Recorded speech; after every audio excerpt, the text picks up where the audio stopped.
Hi, my name is Samuel Lothing, and I am here to inform you of the advantages of having effective study habits in college as a student. And today we're going to be talking about how they affect you and how they affect your academic life and how they affect, you know, your non-academic life, like your social life, because they are also advantageous towards that. In 2007, a survey was conducted in Princeton University, and it was discovered that students who performed particular or similar study habits had a GPA, that's a grade point average of 3.5 and higher. These study habits were included, but were not limited to studying at particular times of the day, studying with a friend, setting out a course outline before you studied, planning ahead before you studied, and things like that. So today we're going to be talking about these study habits, how they can be advantageous towards you and, how they can also help in your social life. All right, so first of all, to help us understand what effective study habits are, we'll first examine what it is. Effective study habits are habits that can be developed by implementing ideas or practices that can help improve one's ability to better retain reading material. And I recently said, there are things like uh, having the right attitude, choosing the right environment to study, and minimizing distractions, setting a realistic schedule, things like that. Because of these goals you set for yourself, you can properly, attain whatever it is that you plan to, attain before you start studying. Now that we've examined what effective study habits are, we'll talk about some other, academic benefits of effective study habits. Effective study habits aim at the best way to assimilate information.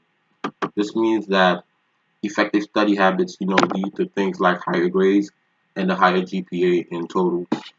For example, if you are a student and you study best between the hours of 7 and 9, and you study then, and you have the time to sleep afterwards, and you have a test the next day, chances are that you're gonna end up performing well or better in your test than if you studied at the wrong time and don't get enough sleep or something.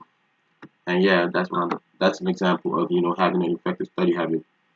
It allows many students to incorporate what they struggle to learn into a bigger picture of knowledge that they will need in their examinations. An example of that is a way to effectively study is using pictures, for example. If I'm a visual learner and I focus on learning visually, I use pictures and stuff.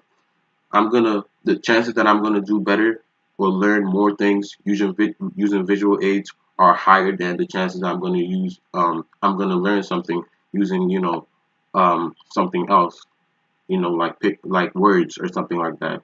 So that's the aim of effective study, finding out the best way you can study, and basically trying to improve the amount of information you can retain.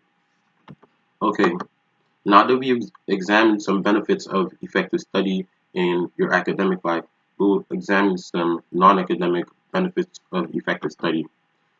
By actively developing good study skills and learning strategies, you will keep your motivation high and achieve goals more easily and efficiently. A good example of this is when you have homework to do. If you do your homework on time and you plan to do something else, like hang out with friends, you're not going to be worried about, your homework when you're hanging out with friends. Chances are you're going to be more relaxed, and this will lead to, performing better in your social activities. But if you don't do your homework on time, or you don't study before a test, chances are you're going to be worried, and even your social life is going to struggle because you're not focused on doing one thing at a time.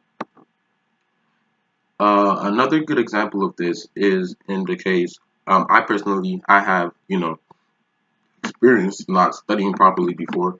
I think sometime last week I had a big test to study for, and I also had another activity going on, and I actually wanted to go do that other activity instead of studying, but I decided not to because I have plans. I effectively try to study. I have plans before I study. I make out plans of the things I plan to study and what my time should be spent on, and that way I can keep myself on track and this has actually helped me like a lot of scenarios and in a lot of situations. And I think that's just one example of effective studying. Today we've explored what effective studying habits are and how they can be advantageous in academics and how they impact our personal and non-academic lives.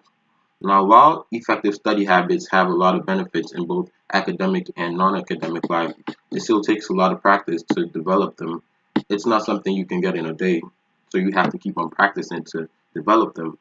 It involves consistency and hard work, of course, and it is far easier said than done.